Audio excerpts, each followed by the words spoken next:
Ito yung pag nasa malayo ko palang kitang-kita ng... Nakakalungkot talaga ng mata kapag wala kang eyelash extension. Halata na nga yung eye bags, ang pangit pa.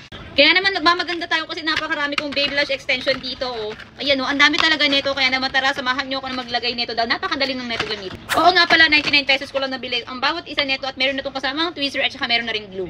So for today's video, ang gagamitin ko ay yung BB011. And to be honest, ang mga natry ko pa lang is BB05, BB011, ito pa yung 11, BB02. And BB02 yung pinaka-favorite ko sa lahat. Tignan natin kung magiging paborito rin ba natin ang BB011. Ito na nga yung BB11 na susubukan natin. Napakaganda ng mga lashes niya. Tingnan nyo. Hindi makapal, hindi manipis, sakto lang. And very naka-curl. Ang ganda.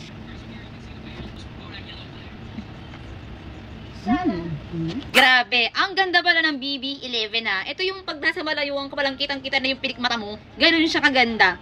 Sobra namang nakakaganda at buhay na buhay ang mata ko dito kesa sa wala. Ito yung pag wala.